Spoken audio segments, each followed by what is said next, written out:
So song మాత్రం బాగా హల్చలైంది కదా. పేరుగల్ల పెద్దిరెడ్డి బిడ్డనో ఓ రామసిలుక గావురాలే నన్ను చేసి పెంచనే ఓ రామసిలుక. నాకు తెలిసి ఒక 200 సాంగ్స్ వరకు పాడి ఉంటావు. ఓ బావో నా బావో బంగారం నీ నవ్వే సింగారం తిప్పుతుంటే నువ్వు మీసం. కానీ ఈ ఒక్క సాంగ్ తోటి పేరు ఎట్లొచ్చిందని అంటే ఏమని చెప్తాను? అన్ని విధాలుగా నాకు కలిసి వచ్చిందన్న. అంత పెద్ద ఛానల్లో ఫస్ట్ మేకింగ్ రిలీజ్ చేయడము. ఇప్పుడు నువ్వు ఫస్ట్ అంటే రమేష్ గారి ముంగట ఎప్పుడు పాట ఫస్ట్ పాడినావు? జీన్స్ స్కర్ట్స్ వేసేదాన్ని కాదు నేనయ్యా, పక్క పల్లెటూరు యాష భాష ఉన్నదాన్నయ్యా, కలుపుగోలు కలగలిపిన గుణమే నాదయ్యా, నన్ను కనికరించి ఏలు వట్టి ఏలుకోవయ్యా, తిరుపతి ఎంకన్న సామి రమేష. ఇక వేరే స్టోరీ ఉంటుంది. అంటే తాను ఎట్లా లవ్ మ్యారేజ్ అయింది మీది? లవ్ మ్యారేజా? లవ్ మ్యారేజ్ అంటే లవ్ కమ్ అరేంజ్. టైం తీసుకుండు బేసిక్గా. టైం తీసుకుంటాం మమతా చూసుకో లైఫ్. మరి నాకు ఫ్యామిలీ సపోర్ట్ లైక్ అంటే ఏం లేదు. నేను ఒకటే ఏం కోరుకున్నా అంటే మనం హ్యాపీగా ఉండాలంటే ఆస్తులు అంతస్తులు ఇష్టపడ్డ వ్యక్తి మనకు దక్కితే చాలా అనుకున్నాను. అంటే మమత ఎన్నో స్ట్రగుల్స్ పడిందని విన్నా నేను. అసలు ఏం స్ట్రగుల్స్, ఏమైంది అసలు మమతకి? లైక్ ఆ సిచ్యువేషన్ నాకు ఎట్లుండే అంటన్నా, కూర్చుంటే మా హస్బెండ్ వచ్చి లేపెట్టాడు అనమాట. ఎక్కువసేపు నేను ఇట్లా కూర్చోలేను, బెండ్ అవ్వలేను, ఎక్కువసేపు నిలబడలేను. ఉంటదన్న నరకం పాడుతుంటే చెప్పలేను, వర్ణనాతీతం. ఇక అది కాదు, ఎట్లా తట్టుకుంటున్నావురా మరి? పాట అంటే ఇష్టం అన్న నాకు. అంటే వెనక ముందు కూడా ఏం లేదు. లైక్ అంటే ఇక మనం కష్టంతో ముందుకెళ్ళాలి అట్లా. ఇంకా నేను పాట అంటే చాలా ఇష్టం అన్న. అంటే సాంగ్ పాడడానికి వెళ్ళినప్పుడు ఇన్సల్ట్ చేయడం కానీ ఒక్కొక్కసారి అయితే అంటే ఈమె సింగరేనా అన్న పేరు కూడా వచ్చింది. నేను వాడిన తర్వాత వేరే వాళ్ళ సింగర్లతో పాడించిన తట్టుకున్నాను. నెంబర్లు బ్లాక్ లిస్ట్లో కూడా పెట్టిరు అసలు పాడించుకొని. అబ్బాయిలు గిట్లా అన్నారు, నేను వాడను, నేను చెయ్యను అని ఇంట్లోనే కూర్చుని ఉంటే ఇక్కడ రాకుంటున్నాను.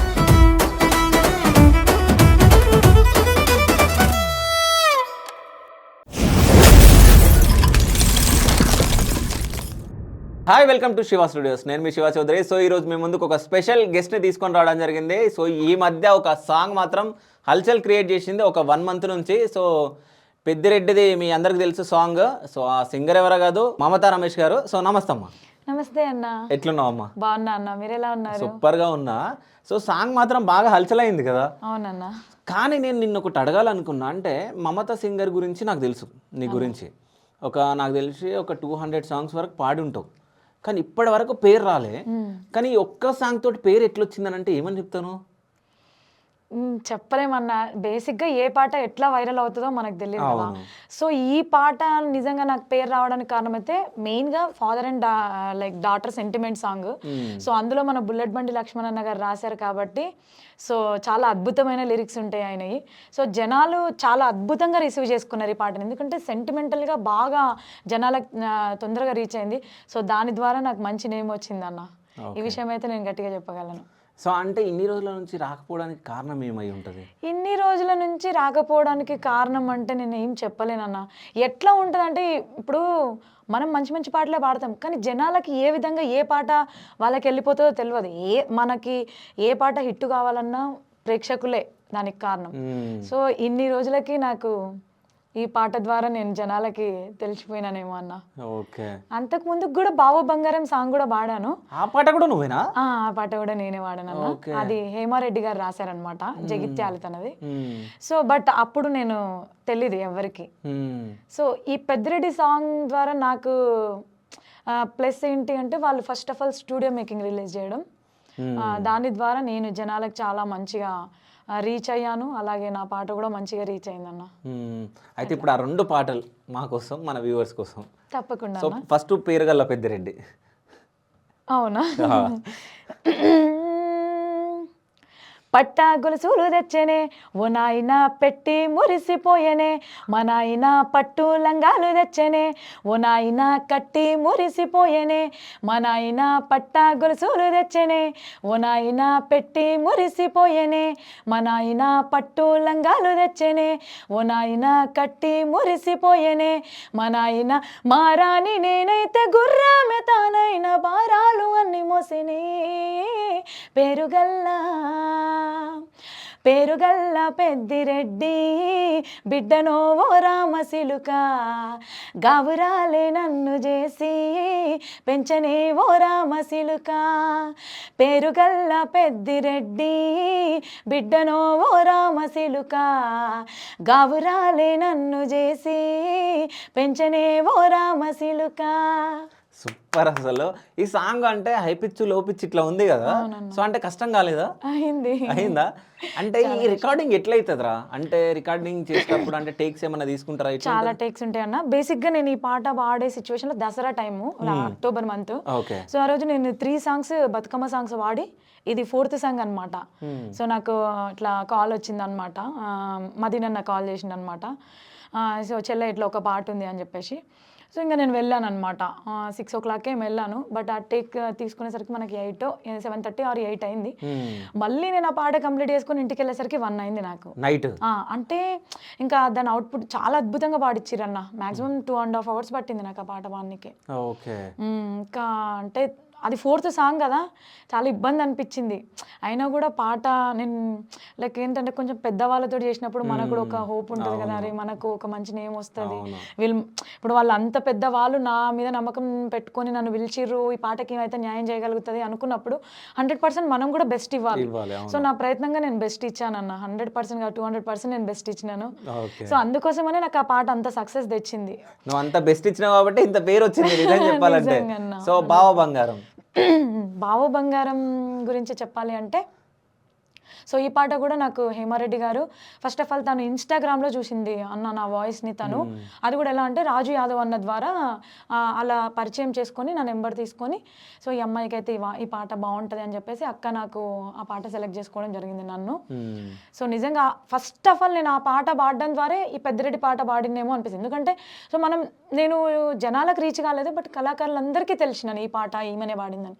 సో బాగా సెట్ అయితే బాగుంటుంది అన్నట్టు నాకు పెద్దిరెడ్డి అవకాశం కూడా వచ్చిందని అనుకుంటున్నాను. సో నిజంగా ఆ పాట కూడా చాలా మంచి నేమ్ తెచ్చిందన్న. ప్రత్యేకంగా నిజంగా హేమారెడ్డి గారికి ప్రత్యేకంగా నేను కృతజ్ఞతలు తెలియజేసుకుంటాను. ఒక్కసారి ఆ పాట.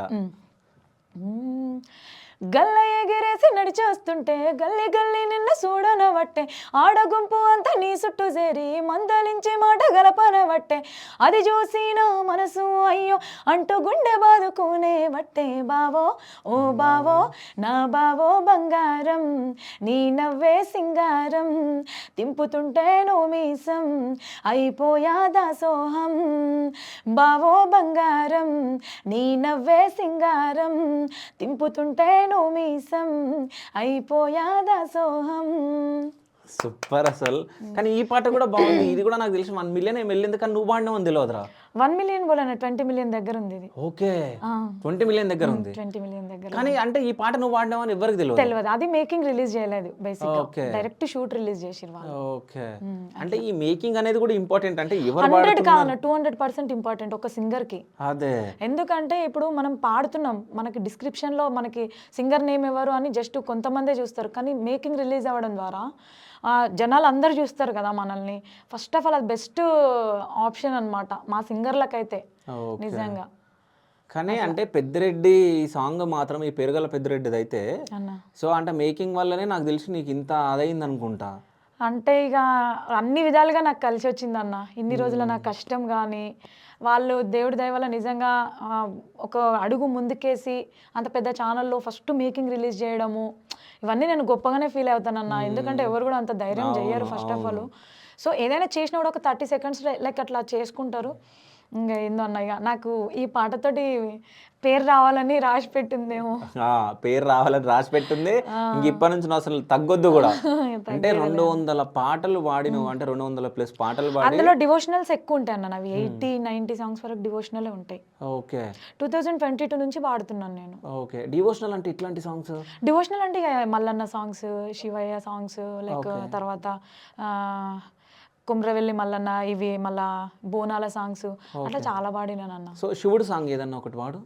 మెడలో సర్పమై విభూది గంధమై బూడిద దేహమై గుడిలో లింగమై భక్తుల బంధమై మదిలో నిలయమై ఇంటిలో దీపమై కంటిలో పాపవై కాపాడే శక్తి వెలింగేశ్వరాధరా అందరికీ యుక్తి నీవే శంకరాభరా కరుణించి కాపాడే జంగమ దేవా బం బం బోలే బోలే బోలే హరదేవరా డమరుకనాద శివశంకరాధరా బం బం బోలే బోలే బోలే మహదేవరా మమ్ముల కాపాడే మల్లేశ్వరా. సూపర్. అసలు అంటే ఇట్లా డివోషనల్ సాంగ్ కూడా చాలా పాడినావు. పాడనన్నా. అసలు అంటే నీ దగ్గర ఈ సింగింగ్ టాలెంట్ ఉందని ఎప్పుడు బయటపడ్డది అసలు? ఈ సింగింగ్ టాలెంట్ అంటే చిన్న ఉన్నప్పటి నుంచే వాడేదాన్ని అన్న. స్కూల్లో ఉన్నప్పుడు ఇక కాలేజ్లో ఉన్నప్పుడు పాడేదాన్ని. ఇక స్కూల్లో ఎప్పుడు మంచిగా జెండా వందరం వచ్చినా కూడా ఇక ఇట్లా బాగా పాడిచ్చేవాళ్ళు అనమాట. మంచిగా ఎంకరేజ్ చేసేవాళ్ళు సార్ వాళ్ళు కూడా. వాళ్ళు అప్పుడు ఒక మాట అనేది, అమ్మాయి ఎప్పటికైనా కూడా ఒక మంచి సింగర్ అవుతావు అని చెప్పేసి. ఆ టైంలో నాకు అర్థం కాలేదు. అంటనే ఉంటారు కదా ఈ ఇంటర్ డిగ్రీ అయిపోగానే పెళ్లి చేసి పంపిస్తారు ఇంకేముంటుంది అనుకున్నాను. నిజంగా నాకు ఒక్కొక్కసారి అనిపిస్తుంది. అంటే గ్రూప్స్ ఉన్నాయి, ఇప్పుడు మాకు 10th క్లాస్ గ్రూప్ ఉంటుంది కదా, సార్ వాళ్ళందరూ కూడా ఉన్నారు. సో ఈ టైంలో నేను పోస్ట్ చేసినా కూడా మంచిగా ఎంకరేజ్ చేస్తారు సార్ వాళ్ళు. చాలా ప్రౌడ్గా ఫీల్ అవుతారు అనమాట. కాల్ చేసి మాట్లాడతారు, మస్తు హ్యాపీ అనిపిస్తుంది అన్న ఆ టైంలో. ఓకే. అంటే స్కూల్లో ఫస్ట్ నువ్వు ఏ సాంగ్ పాడినావో గుర్తుందా? అట్లా ఏముండదు. ఇక జెండా వందరం వచ్చిందంటే సీనియర్స్ ఉంటారు కదా, వాళ్ళు రాసిచ్చేవాళ్ళు జెండా మీద, అప్పుడప్పుడే ఇట్లా రాసిచ్చేవాళ్ళు అనమాట. ఇక అట్లా పాడేదాన్ని జెండా పాటలు. ఆ జమాను ఎప్పుడన్నా 2009 ఏడ గుర్తుకంటే. సో ఏం చదువుకున్నావు నువ్వు అసలు? డిగ్రీ కంప్లీట్ అయింది. డిగ్రీ కంప్లీట్ అయింది. రీసెంట్గా నేను ఇప్పుడు జానపదం మీద పీజీ చేస్తున్నాను. సురవరం ప్రతాప్ రెడ్డి యూనివర్సిటీ ఉంది కదా, సో అందులో మొన్న ఎగ్జామ్ రాస్తే సీట్ వచ్చింది అనమాట. సో ఇప్పుడు దాంట్లో పీజీ చేస్తున్నానన్న. ఓకే. అంటే ఇప్పుడు సింగింగ్ అంటే స్కూల్లో మనం కాలేజీలలో పాడేది వేరు. సో అంటే ఇక్కడ నీ టాలెంట్ ఎవరు గుర్తించి ఒక ఫస్ట్ పాట ఎవరు ఇవ్వడం జరిగింది? దానికి కూడా పెద్ద స్టోరీ ఉందన్న.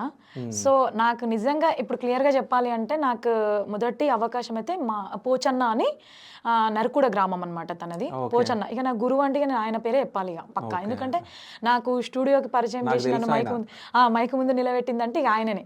అది కూడా ఎలా వచ్చిందంటే, వాళ్ళ సిస్టర్ మా ఫ్రెండ్ అనమాట. సో అమ్మాయి ఒకరోజు పంపించింది అనమాట, ఇట్లా అన్న మా ఫ్రెండ్ ఉంటుంది, ఒకసారి మీరు చూడండి, మీ ఛానల్లో ఏమైనా అవకాశం ఇవ్వండి అంటే పెట్టింది అమ్మాయి. ఇట్లా పాట పాడి పెట్టింది, నా వీడియో పెట్టింది అనమాట. సో ఆ టైంలో ఇక ఆయన సెలెక్ట్ చేసుకొని, ఇక ఆయన ఇంకొకటి ఏంటంటే స్పెషల్ ఏంటంటే, ఆయన అత్తగారు ఊరు మా అమ్మ వాళ్ళ ఊరు అనమాట. మా నాన్నకు ముందు నుంచే ఫ్రెండ్, బట్ నేను వాడతాను తెలియదు. సో అలా వాయిస్ బాగుంది అని చెప్పేసి ఇక నాకు మొదటి అవకాశం ఇచ్చిండన్న 2022 March 8.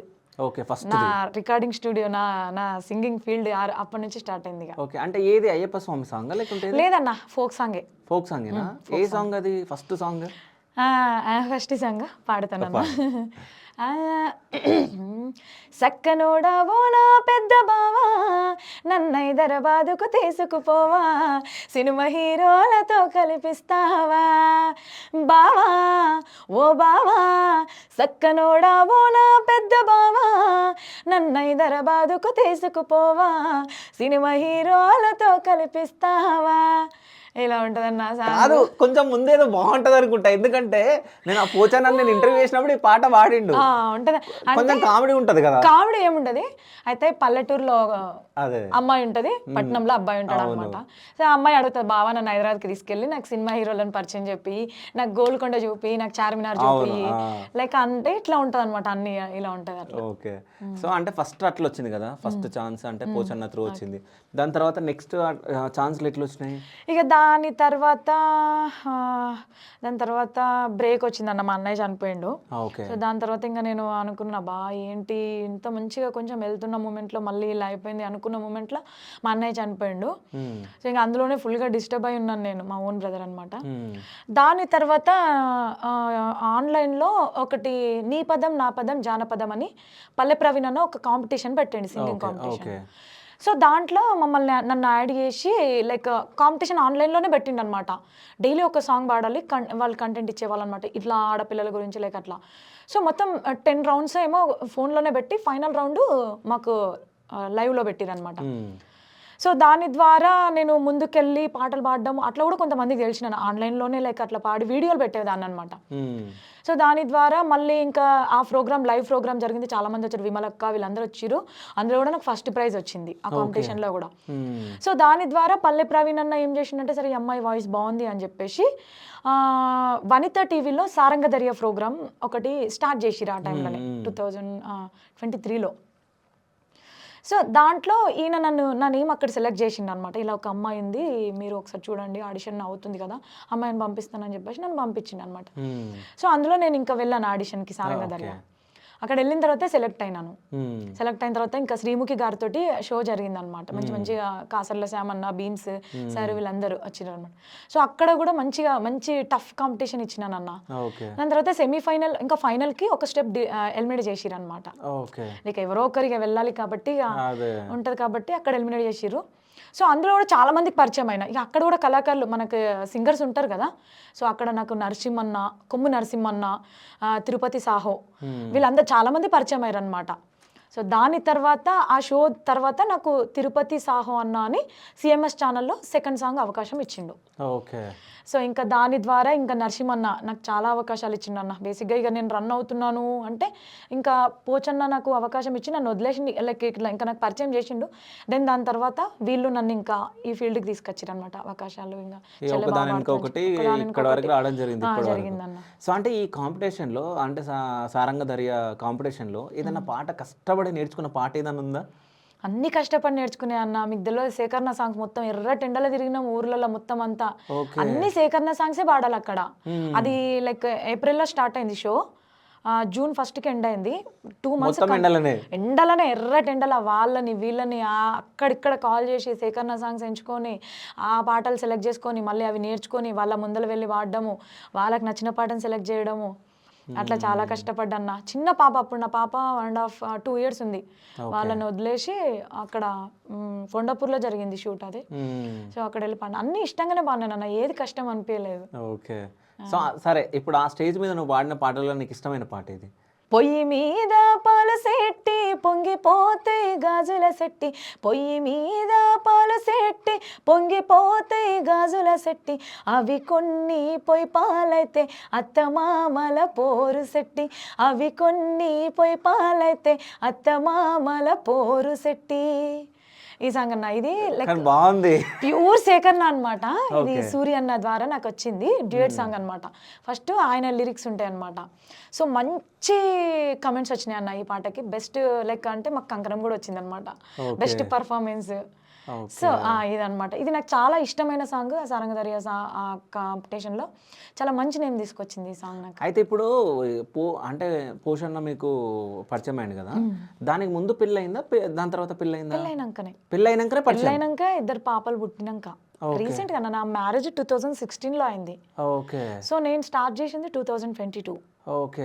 అంతకు ముందుకు ఏం జరిగిందని అడగండి. అంతకు ముందుకు నాకు అంటే పాడడం ఇష్టం, బట్ నాకు యూట్యూబ్ అనేది ఏం తెలీదు.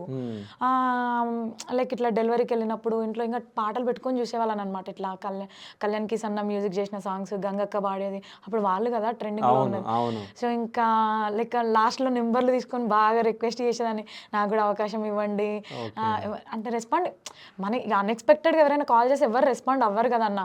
సో అట్లా నేను చాలా మందికి రిక్వెస్ట్ పెట్టుకున్నాను, నాకు కూడా ఒక అవకాశం ఇవ్వండి, నేను కూడా వాడతాను అని చెప్పేసి.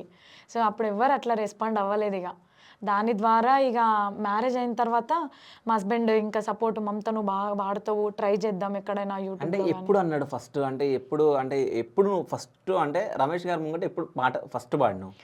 రమేష్ గారి ముందర ఎప్పుడు అంటే ఇక వేరే స్టోరీ ఉంటుంది. అంటే తాను ఎట్లా లవ్ మ్యారేజ్ అయింది మీది? లవ్ మ్యారేజ్ అంటే love come arrange, pure love కాదు అట్లా కాదు కానీ ఇష్టపడి పెద్దలను ఒప్పించి పెద్దల సమక్షంలో చేసుకున్నాం అనమాట. సో అది ఎలా అంటే ఒక రీటైల్ ఇన్నర్ బీట్ మాల్ ఉంటుంది కదా మాదాపూర్లో. సో అక్కడ నాకు పరిచయం అనమాట తను. సో అలా 4 years ఇష్టపడి తను మొక్కుకున్నాడు అనమాట. అంటే ఇట్లా 2 families ఒప్పుకుంటే తిరుపతిలో చేసుకుంటామని చెప్పేసి అట్లా మొక్కుకున్నాడు. సో దేవుడి దేవల 2 families ఒప్పుకున్నాడు. ఎట్లా పరిచయం మీరు? అది కావాలి కదా ఫస్ట్.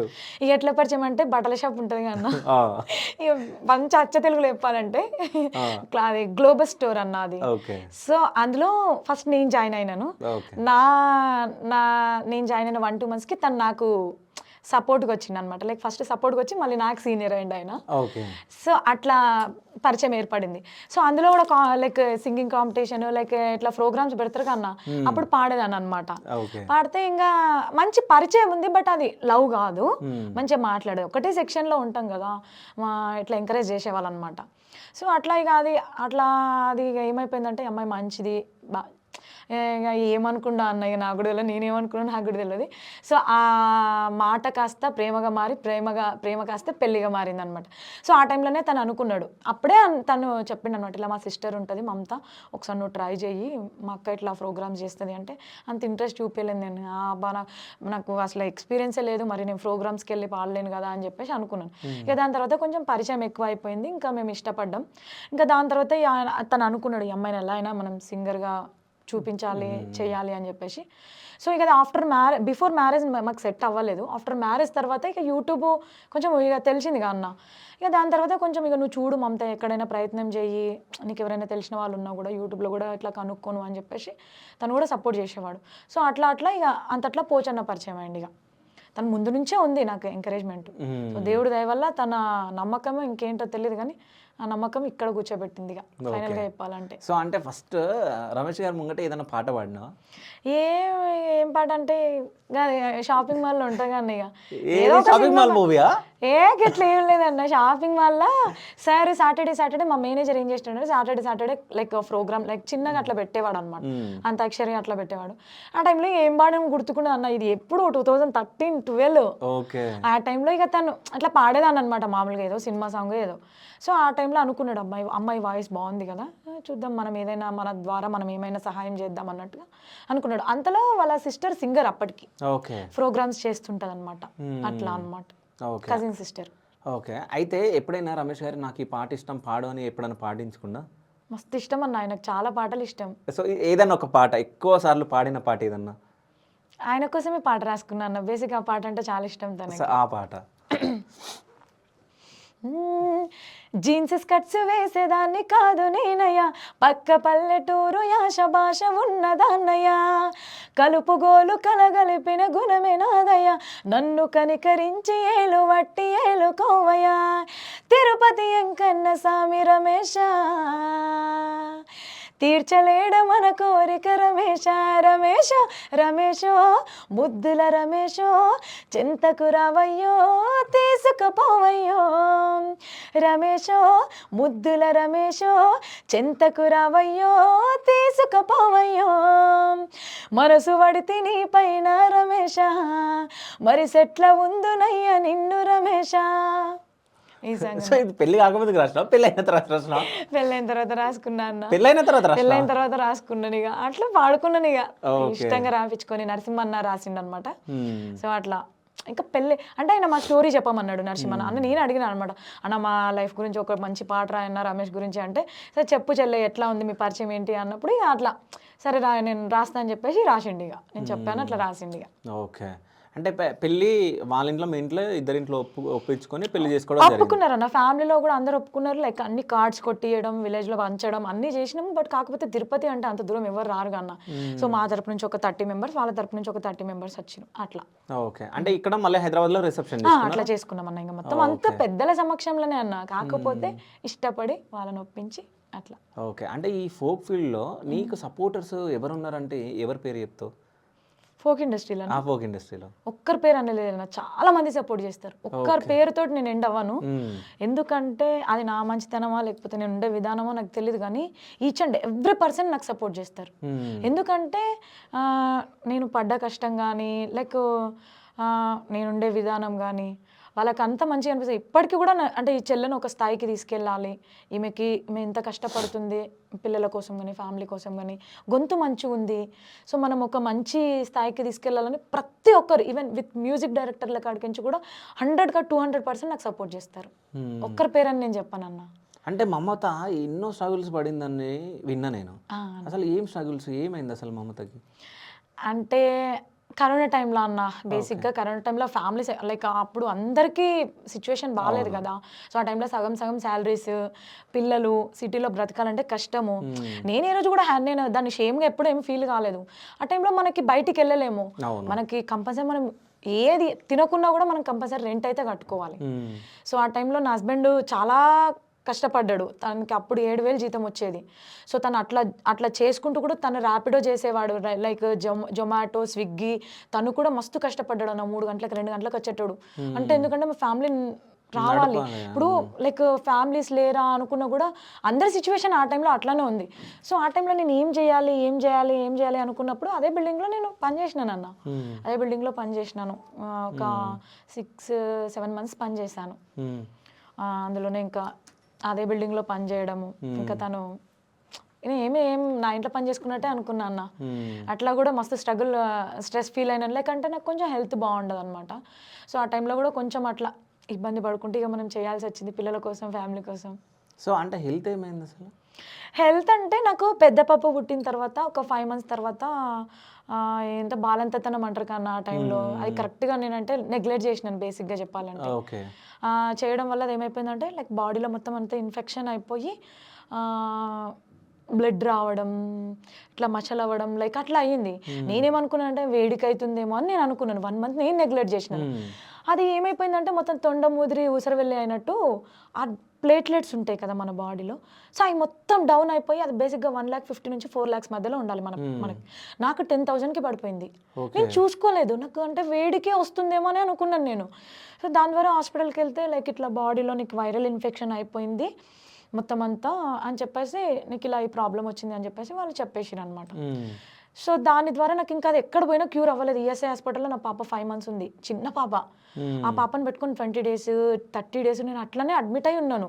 ఎక్కడ క్యూర్ అవ్వట్లేదు, అంటే వాళ్ళకు కూడా ఏం తెలియట్లేదు. సో ఆ టైంలో వీళ్ళు ఏం చేశారంటే వాళ్ళు బేసిక్గా క్యాన్సర్ అనుకున్నారు అన్న, చెప్పాలంటే క్యాన్సర్ అనుకున్నారు. సో వీళ్ళు ఏం చేశారంటే ఒమేగాకి రాసిరు. ఒమేగా ఉంది కదా మన. సో అక్కడ రాసిన తర్వాత దాని తర్వాత బోన్ మ్యారో టెస్ట్ ఒకటి చేసిరు. సో దాని ద్వారా బయటకు వచ్చింది అనమాట ఈ ప్రాబ్లం అని.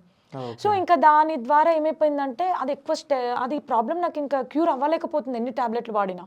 అది మొత్తం 4th stage దాటిపోయింది అన్న. సో దాని ద్వారా ఏం చేశారంటే స్టెరాయిడ్స్ ఎక్కిచ్చారు. నాకు బాగా తెలీదు, అది నొప్పి అని కూడా ఏదో చిన్న నొప్పి అనుకున్నాను. దాని ద్వారా లెగ్స్ పెయిన్స్ రావడం, లైక్ ఇంకా బాడీలో చేంజెస్ అవ్వడం, అట్లా మస్తు స్ట్రగుల్ ఫీల్ అయినాను అన్న. ఇంకా కూర్చుంటే లేవకపోయేదాన్ని, లేస్తే కూర్చోకపోయేదాన్ని, ఆ సిచ్యువేషన్ ఉండే నాకు. సో అట్లాంటి టైంలో ఇంకా నేను ఇక దేవుడికి మొక్కుకుంటూ, దేవుడా ఏంటి సిచ్యువేషన్, నాకు చూస్తే ఆడపిల్లలు ఇంత చిన్న ఏజ్లో ఇట్లా వచ్చింది అని చెప్పేసి బాగా ఏడ్చేదాన్ని అన్న, మస్తు బాధపడ్డా. సో ఆ టైంలో నా హస్బెండ్ కానీ మా ఫాదర్, మా మదర్ అందరూ కూడా నాకు ధైర్యం ఇచ్చిర్రన్న. నిజంగా చెప్పాలంటే మనిషికి ఒక నమ్మకం, ఒక ధైర్యమే మనిషిని ముందుకు తీసుకుపోతుంది. ఇదైతే నేను గట్టిగా నమ్ముతా. అంటే ఆ సిచ్యువేషన్లో అంటే ఈ సాంగ్స్ అవి ఏమన్నా ఆఫర్స్ కానీ ఏమైనా వచ్చినాయా? అది నేను సఫర్ అయినానన్న. అది చాలా అంటే నాకు 2018లో వచ్చింది నాకు ఆ ప్రాబ్లము. 2018 నుంచి నేను ఈ రోజు వరకు కూడా నేను ఆ పెయిన్స్ అలాగే అనుభవిస్తున్నాను ఇప్పటికీ అన్న. లైక్ ఇవి ఏంటి అంటే స్టేజెస్ దాటిపోయినాయి ఇక.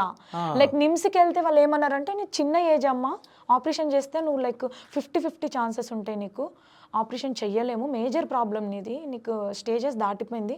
సో నువ్వు ఒక 50 years 40 years వచ్చే వరకు నువ్వు నొప్పులను అనుభవించాల్సిందే, కాళ్ళ నొప్పులు 2 నువ్వు అనుభవించాల్సిందే, అంతకు మించికి నువ్వు చేసేది ఏమీ లేదు. నీకు నొప్పులు భరించలేక నువ్వు పోతావా హాస్పిటల్కి, ప్రైవేట్ హాస్పిటల్కి పోతావా, నీ ఇష్టం, ఉంటే సక్సెస్ అవుతావు, లేకపోతే బెడ్కి అంకితం అవుతావు అన్నారు. వద్దు, దేవుడు ఎట్లా తీసుకోపోతే అట్లా పోదాం ముందరికి అని చెప్పేసి ఇప్పటికీ నేను ఒక పెయిన్ కిల్లర్ టాబ్లెట్ కూడా వేసుకోను. ఇంకా నొప్పులు అలాగే ఉంటాయి. ఇక ఎక్కువసేపు నేను ఇట్లా కూర్చోలేను, బెండ్ అవ్వలేను, సక్లముక్లం పెట్టుకొని కూర్చోలేను, ఎక్కువసేపు నిలబడలేను. ఉంటుందన్న నరకం పాడుతుంటే చెప్పలేను, వర్ణనాతీతం ఇక అది. చెప్పలేను ఇంకా. కాదు, ఎట్లా తట్టుకుంటున్నావురా మరి?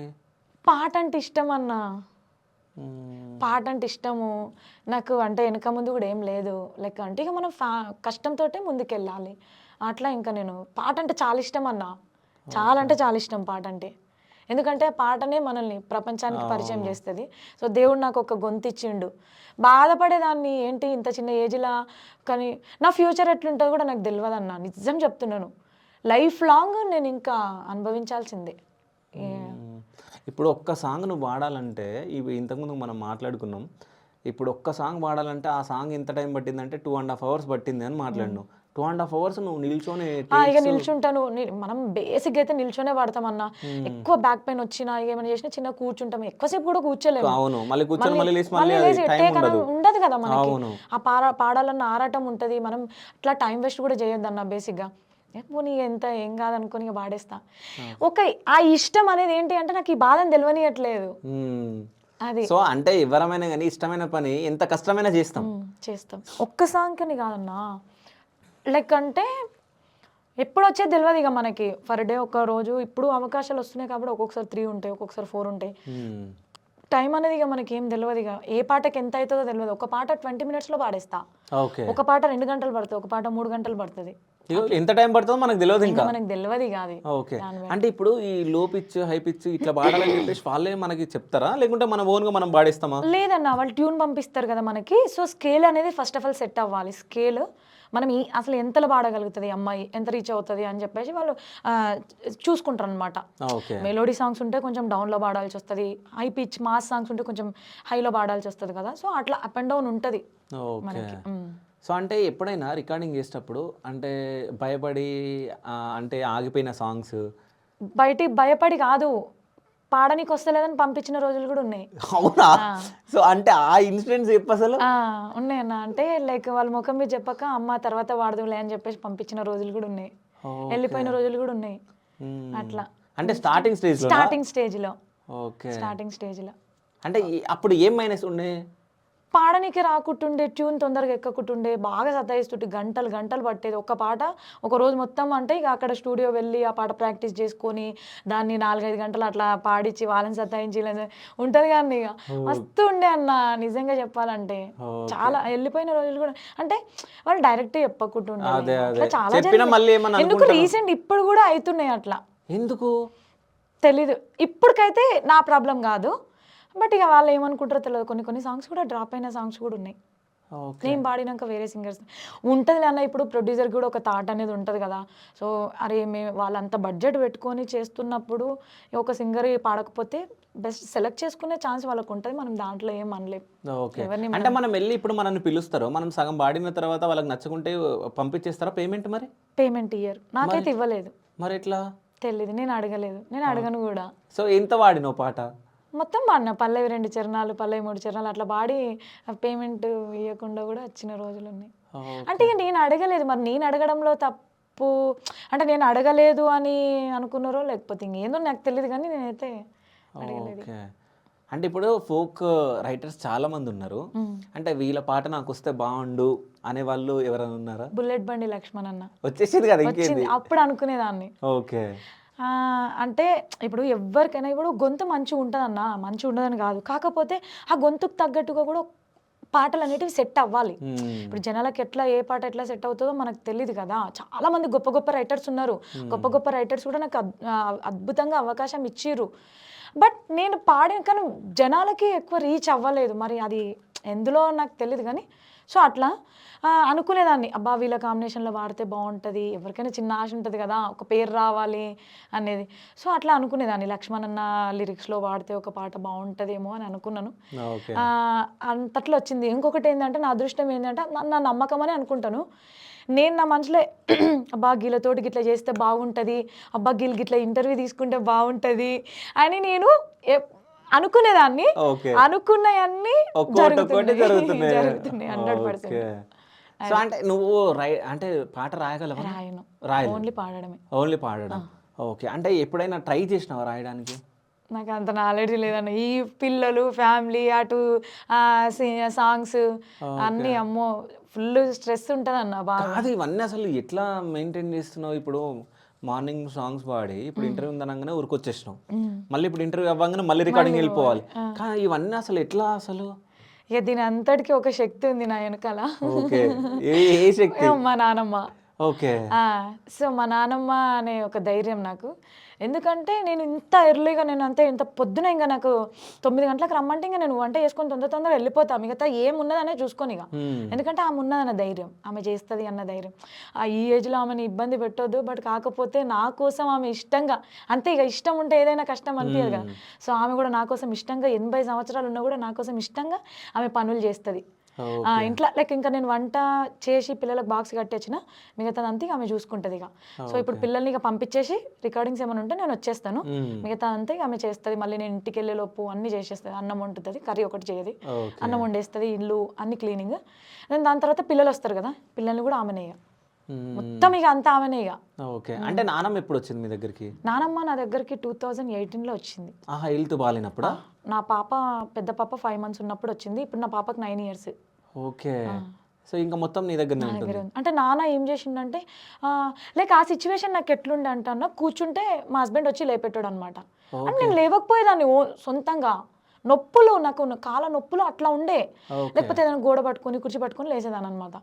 ఆ టైంలో నా హస్బెండ్ డ్యూటీకి వెళ్ళాలి, మళ్ళీ నన్ను ఎవరు పిల్లలు ఇద్దరు, ఏంటి అన్నప్పుడు ఇక మా నాన్న నాకేం చేసిందంటే, ఇంటికాడ ఉండి ఏం చేస్తావమ్మా, మమ్మీకి హెల్ప్ చేయి, నువ్వు అక్కడే ఉండు, పిల్లల్ని చూసుకో, ఇట్లా ఇబ్బంది ఉంది కదా, ఆమెకి ఆరోగ్యం బాగాలేదు అన్నట్టు ఇంకా అక్కడ నుంచి నా దగ్గరే ఉంచిండి ఇక. ఓకే, అట్లా. సో అమ్మ వాళ్ళు అంటే ఎంతమంది మీరు అన్నదమ్ముళ్ళు అక్క చెల్లెళ్ళు? మేము మొత్తం 5 మంది అన్న.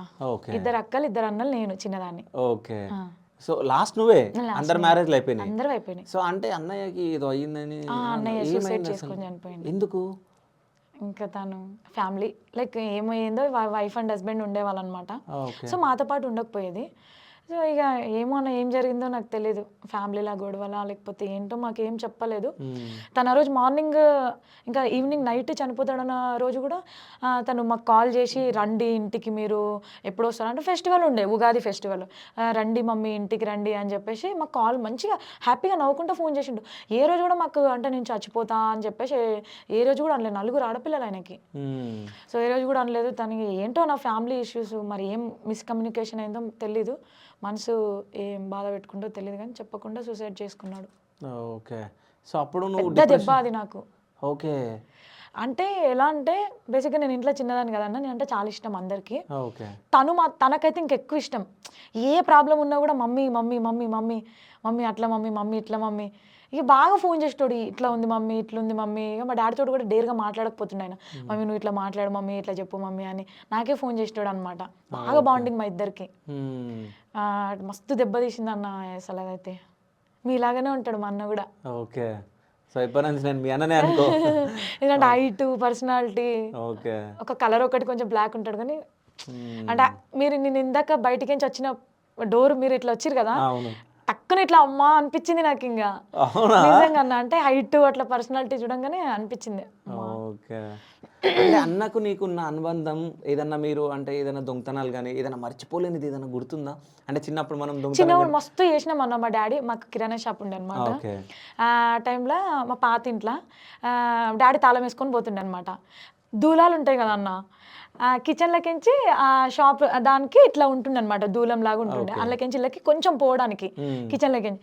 సో అవి ఏమంటారు, పప్పు లడ్డులా ఏమంటారు మీకు తెలుసా, అవి నాకు చేతిలో పెట్టి ఇంకా ఆయన పైసలు తీసుకునేటోడు అనమాట. నాకు అవి అందులోకించి అవి తీసుకొచ్చి నువ్వు నాయనకు చెప్పకు అని చెప్పేసి.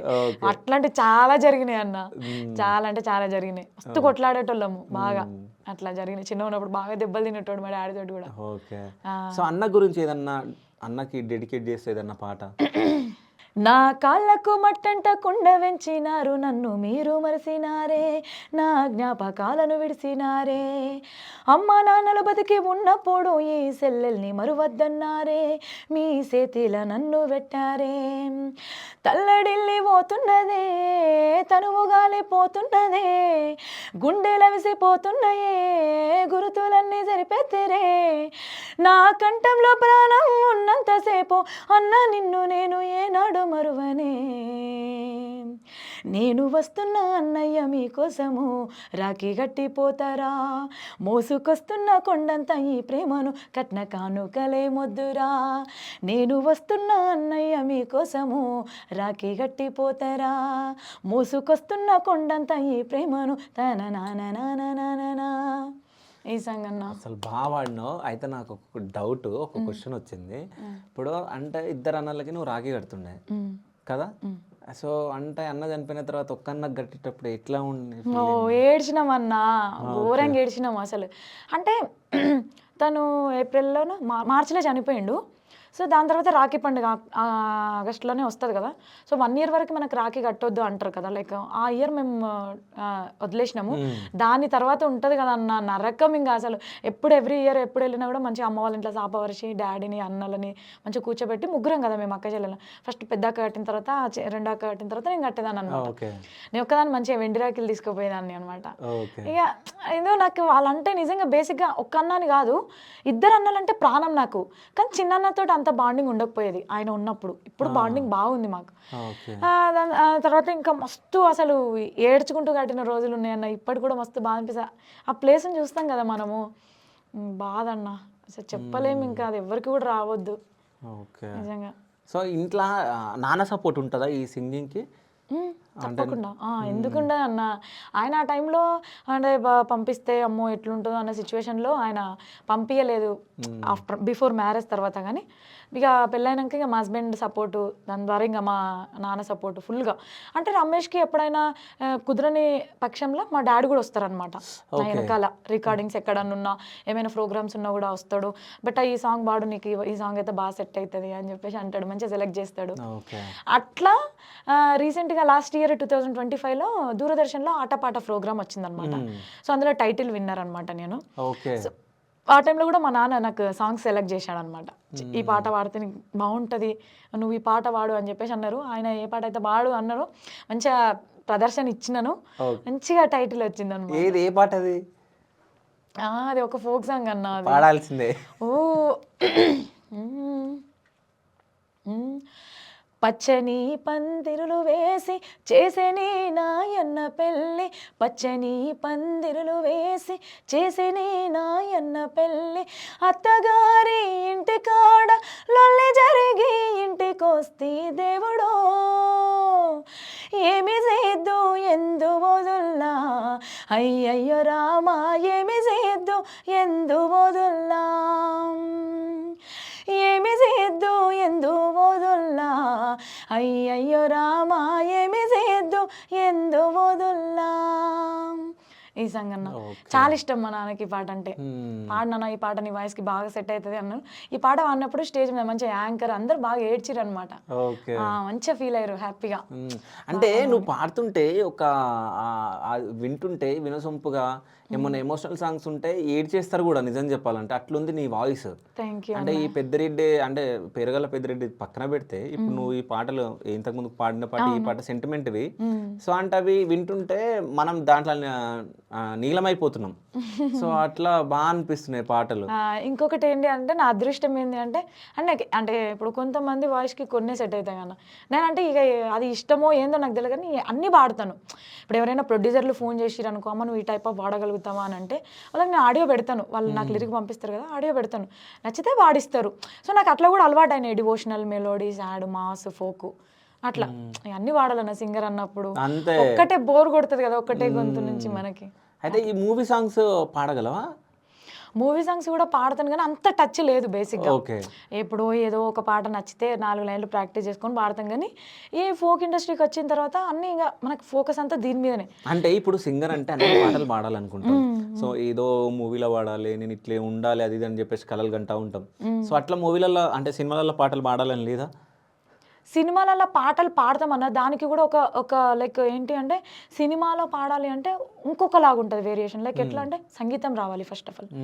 సో అది మనం క్లాసికల్ టచ్ అయి ఉండాలి. సంగీతం రాకుండానే మస్తు మంది సింగర్లు ఉన్నారు. అది ఎప్పుడు రీసెంట్గా కదా, ఇప్పుడు మన తెలంగాణలో మన ఫోక్ సాంగ్స్ హిట్ అయిన తర్వాత తెలంగాణ ఫోక్ సింగర్స్ని అక్కడ తీసుకెళ్తున్నారు. ఫోక్ సాంగ్స్ తీసుకొని చాలా మూవీస్కి. ఇప్పుడు సామి బంగారు స్వామి ఇది కానీ, లక్ష్మి వాడిన సాంగ్స్ కానీ, లైక్ మధుప్రియ అక్క వాడే సాంగ్స్ అన్ని ఫోక్ సాంగ్స్కి సంబంధించి ఉంటాయి కానీ కంప్లీట్గా క్లాసికల్కి సెట్ అయ్యేట్టు ఉండే కన్నా. సో అట్లా ఏమైనా వస్తే నాకు ఇంట్రెస్ట్. బట్ బేసిక్గా ఇక కంప్లీట్గా మనం మూవీ సాంగ్స్ మీద నేను ఎప్పుడు ఫోకస్ చేయలేదు. ఓకే. సో ఏదన్నా ఒక సాంగ్ నీకు ఇష్టమైన సాంగ్ పాడు, ఈ మూవీలో సాంగ్స్.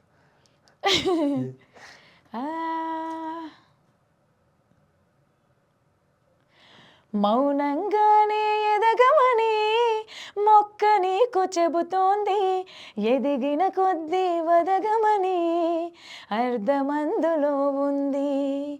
అపజయాలు కలిగిన చోటే గెలుపు పిలుపు పిలుపు వినిపిస్తుంది, ఆకులన్నీ రాలిన చోటే కొత్త చిగురు కనిపిస్తుంది, మౌనంగానే ఎదగమని మొక్క నీకు చెబుతోంది, ఎదిగిన కొద్ది ఒదగమని అర్థమందులో ఉంది.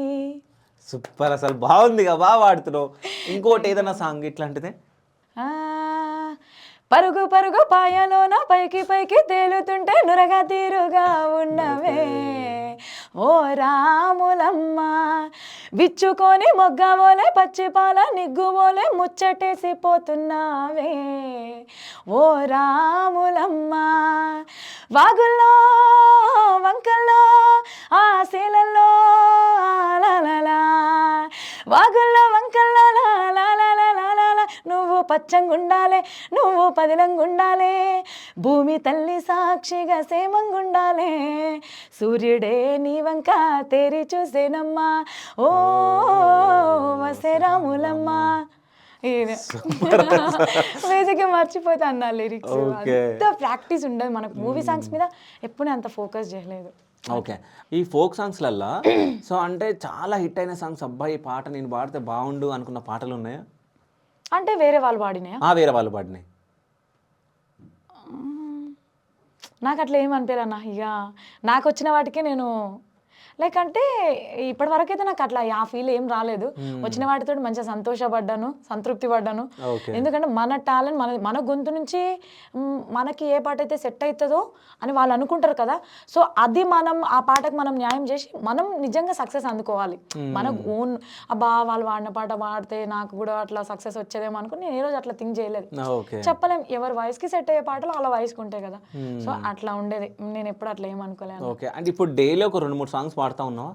ఈ రీసెంట్గా ఒక నవంబర్ నుంచి అనుకుంటా, ఓకే, నవంబర్ నుంచి డైలీ ఒక 3 సాంగ్స్ అట్లా ఉంటున్నాయి. ఓకే, ఇంకా మొత్తం బిజీ బిజీ అయిపోతున్నావు. బిజీ అన్న, డైరీలో రాసి పెట్టుకున్నా. బేసిక్గా నాకంటే కొంచెం ఇక ఏమంటారంటే ఆతృత ఎక్కువ, ఆతృత ఆరాటం అంటారో దాన్ని ఏమంటారో తెలియదు కానీ తొందరపాటు. బేసిక్గా చెప్పాలంటే తొందరపాటు ఎక్కువ, బాగా ఏం చేస్తానో నాకే తెలియదు. సో ఆ టైంలో ఇప్పుడు మంచి అవకాశాలు వస్తున్నాయి కదా, ఒక ప్రొడ్యూసర్ ఫోన్ చేస్తాడు, అమ్మకి ఈ టైంకి అంటాడు, అది మర్చిపోతుంది ఇక. మళ్ళీ ఆయన ఫోన్ చేసి అమ్మ వస్తున్నావు స్టూడియో కన్నా గుర్తుకొస్తలేదు, ఇట్లయితే అట్లయితే కాదని చెప్పేసి మా హస్బెండ్ ఏం చేసినాడు, ఒక డైరీ పెట్టుకో. అందరికీ జరిగే సిచ్యువేషన్, ఇప్పుడు నువ్వు ట్రెండింగ్లో ఉన్నావు కాబట్టి నీకు ఫర్ డే ఒక 3 సాంగ్స్ 4 సాంగ్స్ వస్తున్నాయి కాబట్టి నీకు గుర్తుకుంటుంది, నువ్వు అటు టెన్షన్స్ ఉంటాయి కాబట్టి నువ్వు ఒక డైరీ మెయింటైన్ చేసుకో అని చెప్పేసి దాన్ని ఒక డైరీ తీసుకొచ్చి ఇచ్చింది నాకు. సో ఈ డేట్నే ఇది, ఈ డేట్నే ఇది అని చెప్పేసి రాసుకుంటున్నాను. విత్ స్టూడియో నేము, రైటర్ నేము అన్ని రాసుకొని రాసుకున్నాను. నా డైరీ ఇక్కడే ఉంది. ఒక్కసారి డైరీ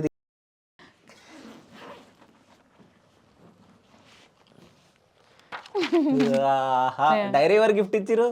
రమేష్ తెచ్చిండు. ఇక్కడ సో అట్లా రాసుకుంటున్నా. 9th 2 సాంగ్స్ ఇంటర్వ్యూ, సేమ్ నా రైటింగ్ లానే ఉంది రైటింగ్. ఇక్కడ ఉంది 9th నవీన్ అన్న మదీన్ అన్న శివ అన్న ఇంటర్వ్యూ. ఓకే, అట్లా రాసుకుంటా అనమాట. కానీ అన్ని గుర్తున్నావు కాబట్టి ఇట్లా రాసుకోవాలి, మెయింటైన్ చేస్తేనే. అంటే లైక్ మన వల్ల ప్రొడ్యూసర్లు కూడా డిస్టర్బ్ అవ్వద్దన్న. అంటే ఇప్పుడు వాళ్ళు కూడా ఏమనుకుంటారు, అమ్మా ఈ అమ్మాయి మనకు టైం ఇవ్వట్లేదు లైక్ ఏదో అనుకుంటారు కదా, అట్లా కూడా అనుకోవద్దు. మన నుంచి ఎప్పుడు ఎవరు కూడా ఇబ్బంది పడొద్దు. నా నుంచి అయితే బేసిక్గా ప్రొడ్యూసర్లు ఎవరు కూడా ఇబ్బంది పడొద్దు, అందరికీ న్యాయం చేయాలి. కొంచెం ఒక రోజు లేట్ అయినా పర్వాలేదు, గుర్తుకుంటలే అన్న, నిజంగా గుర్తుకుంటలేదు. అందుకే నేను డైరీ మెయింటైన్ చేసుకుంటాను. ఎవరైనా చూసినా అబ్బా ఈమె డైరీ మెయింటైన్ చేసుకుంటుందా అనుకున్నా పర్వాలేదు, కానీ నాకు గుర్తుకుండనికే అట్లా పెట్టుకుంటున్నా. ఓకే, అంటే ఇప్పుడు నువ్వు అన్నావు నేను అయితే ఎవరిని ఇబ్బంది పెట్టాలి అనుకోవట్లేదు అని చెప్పి. సో నిన్న ఎవరైనా ఇబ్బంది పెట్టిరా సింగింగ్ ఫీల్డ్లోనా? అవును.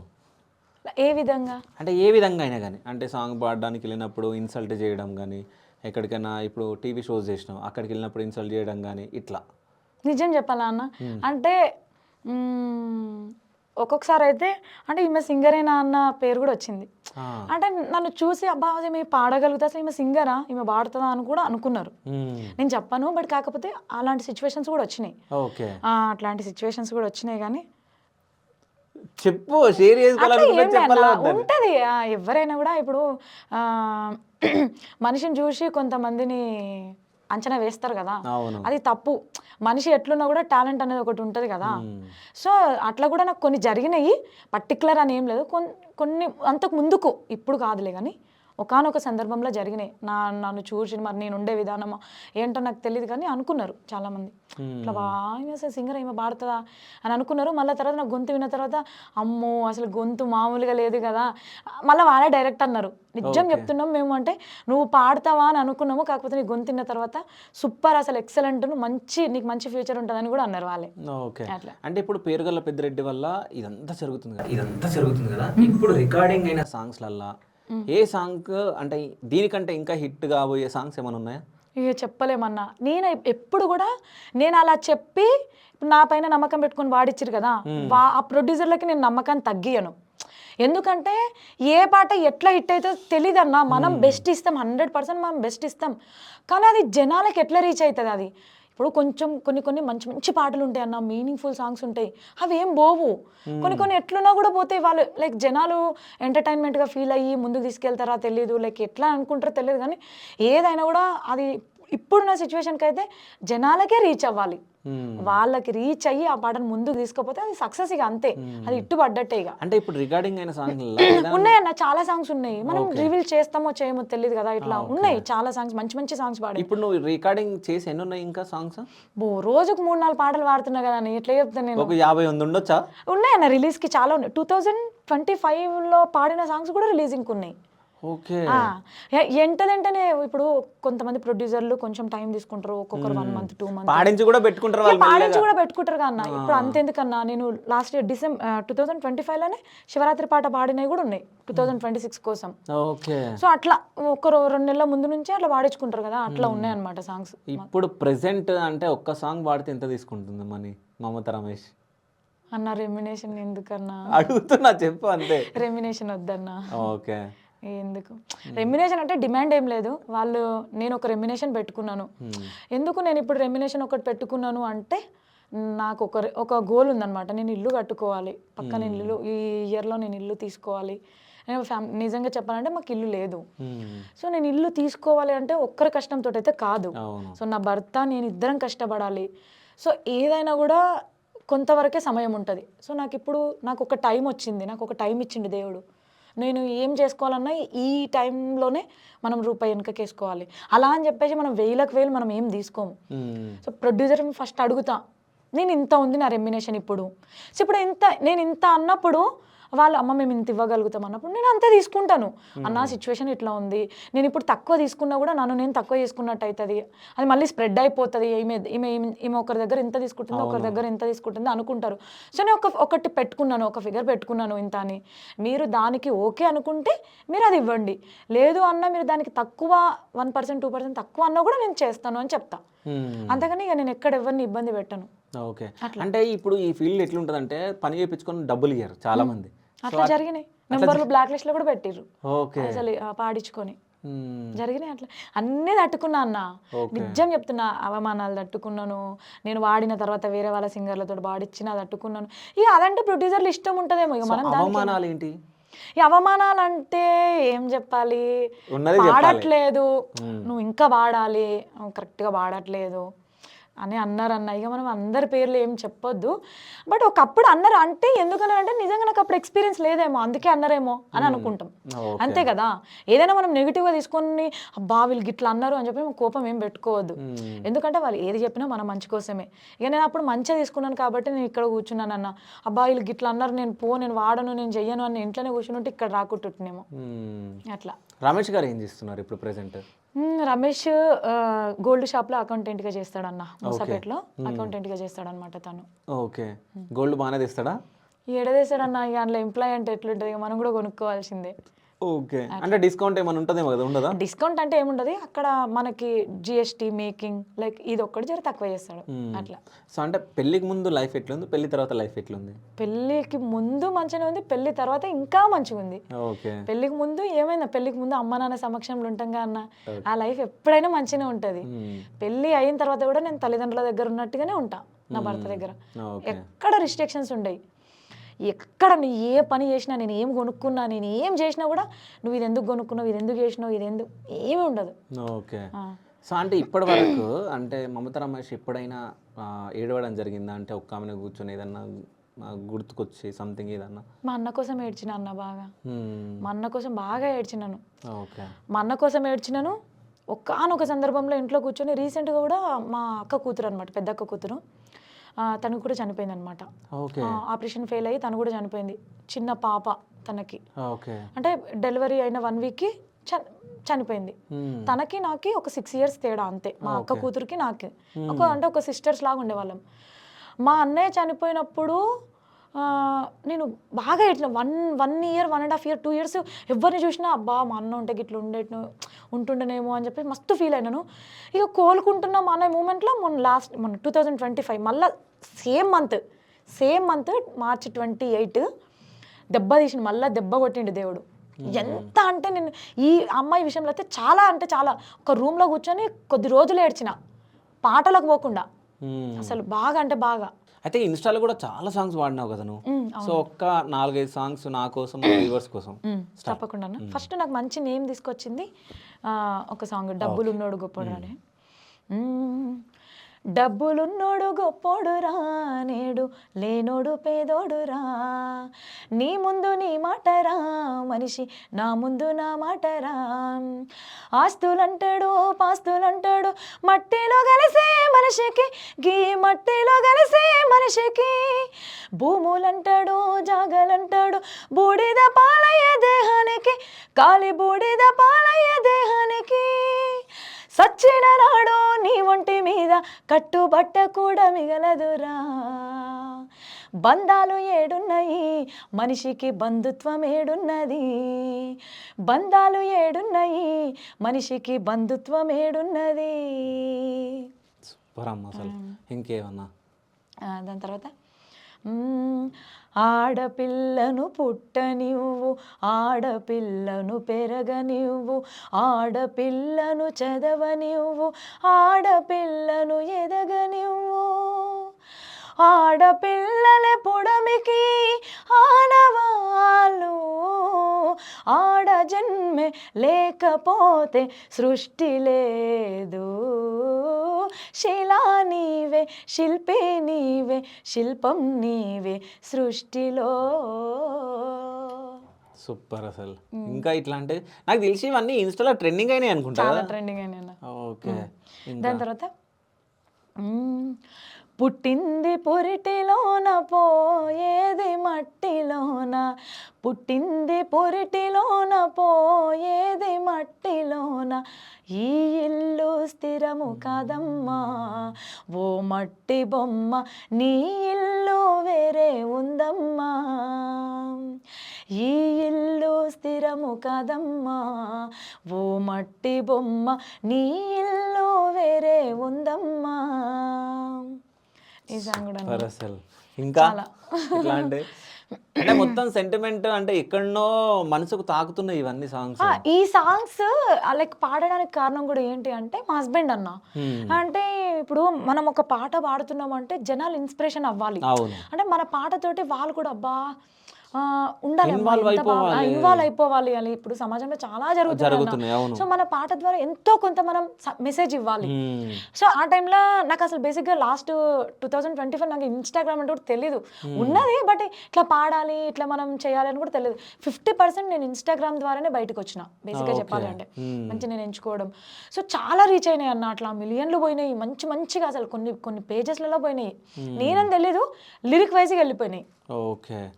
సో అలా మమత ఇక తను రోజు మమత నువ్వు ఈ పాట పాడు ఇదైతే బాగుంటుంది అని చెప్పేసి తను పంపించేటోడు అనమాట సెలెక్ట్ చేసుకొని.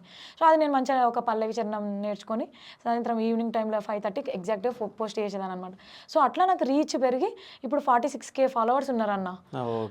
సో అట్లా మంచిగా రీచ్ వచ్చింది, మంచి నేమ్ వచ్చింది. అట్లా కూడా చాలా మంది ఫోన్ చేసారు నాకు సింగింగ్ కోసం, అవకాశాల కోసం. నీకు ఇష్టమైన సాంగ్ ఏది దేంట్లో అంటే మొత్తం మూవీస్లో కానీ ఫోక్లో కానీ మొత్తం అంటే కొంతమందికి ఇష్టమైన సాంగ్స్ ఉంటాయి కదా, అట్లా నీకు ఇష్టమైన సాంగ్ ఏది? ఇక నాకు ఇష్టమైన సాంగ్స్ అంటే నేను వాడినే ఉంటాయి అన్న.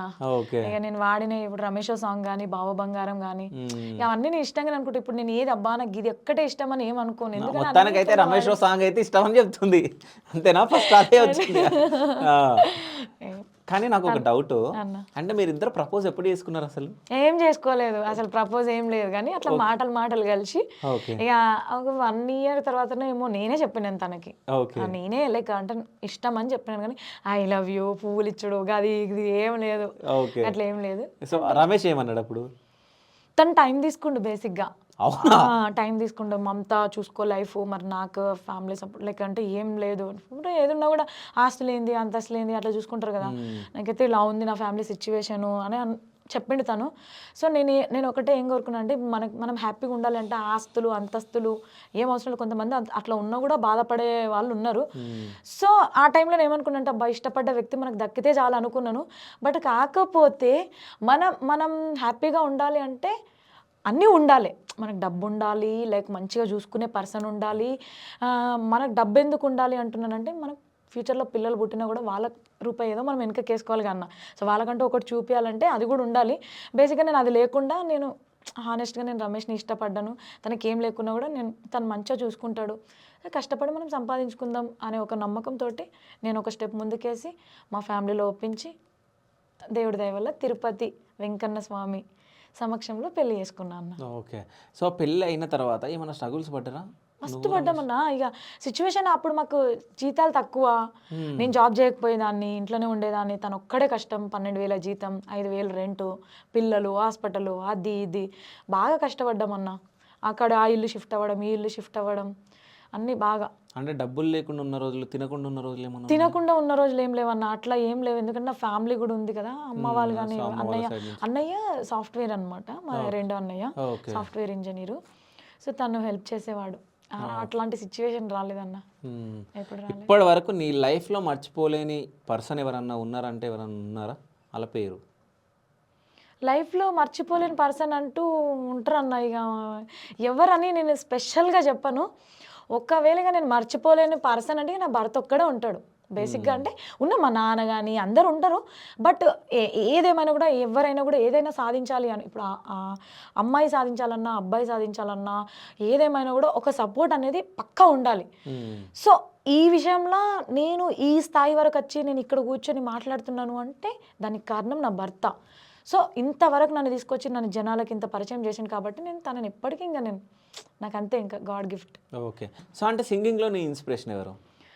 సింగింగ్లో అంటే ఇక నాకు ఇన్స్పిరేషన్ అంటే మూవీస్లో అయితే చిత్రమ్మ గారు, ఎస్పి బాలసుబ్రహ్మణ్యం గారు వాళ్ళ సాంగ్స్ అంటే బాగా ఇష్టం అన్న. ఇక చిన్న ఉన్నప్పటి నుంచి వాళ్ళ పాటలు వినుకుంటూ పెరిగినాం కాబట్టి వాళ్ళే ఇన్స్పిరేషన్ ఇక నాకు. చిత్రమ్మ సాంగ్స్ ఏదన్నా ఒక 2 లైన్లు పాట నాకు ఇష్టమైన సాంగ్ అది. ఇంతేనేమో ఇంతేనేమో ఇంతవరకేనేమో ఈ ఇంట్లో నా కదా, అంతేనేమో అంతేనేమో అంతులేని వేదనేమో తననా. అది ఆ 2 నాకు ఆ పాట అంటే చాలా ఇష్టము. బేసిక్గా నాకు నేను వింటాను కానీ బేసిక్గా లిరిక్స్ ఎప్పుడు నేను ఓన్ చేసుకోను. ఆ ట్యూన్ నచ్చిందా, ఆమె వాడిందా, ఓకే బాగుంది, ఎప్పుడైనా ప్రయత్నం చేస్తాం అనుకో. ఎక్కడైనా శృతి పోయినా మూవీ సాంగ్స్ అంటే ఎట్లా ఉంటుంది అన్న, అవి సంగీతానికి ఇలా టచ్ అయి ఉంటుంది కాబట్టి మనం వాళ్ళలాగా పాడతామో లేదో. ఫోక్ సాంగ్స్ అంటే ఇష్టం, మనం ఎట్లయినా పాడతాం కానీ అది ఒక పద్ధతి ఉంటుంది కదా, అందుకే ఎక్కువ టచ్ చేయను. ఒక 2 లైన్లు అట్లా మీకోసం పాడినా. ఓకే. సో ఫైనల్గా అంటే నిన్ను ఆదరిస్తున్న వ్యూవర్స్కి నువ్వు ఏమైనా చెప్పాలనుకుంటున్నావా? చెప్పాలనుకుంటున్నా అన్న, ఎందుకంటే పెద్దిరెడ్డి పాటని ఇంత సక్సెస్ చేసి నన్ను ఇంతవరకు జనాలకు తీసుకొచ్చిర్రు. సో అలాగే ముందు ముందు కూడా ఇంకా మంచి మంచి పాటలతో మేము ముందుకు వస్తున్నాను. సో అలాగే ఇప్పటివరకు నన్ను ఎలా అయితే ఆదరించిర్రో ఇక ముందు కూడా నన్ను అట్లాగే ఆదరిస్తారని మనస్ఫూర్తిగా కోరుకుంటున్నాను. ఇంకా మంచి మంచి పాటలతోటి మీ ముందుకు వస్తున్నాను. మీ అందరికీ కూడా ఆ పాటలు నచ్చుతాయని కోరుకుంటున్నాను. అంతే. థ్యాంక్ యూ సో మచ్ అమ్మా. ఇట్లనే మంచిగా సాంగ్స్ పాడుతూ అంచెలంచెలుగా ఎదగాలని చెప్పేసి ఈ శివ స్టూడియోస్ త్రూ ఈ శివగాడు కోరుకుంటుంటూ. So thank you so much అమ్మా. థ్యాంక్ యూ అన్న.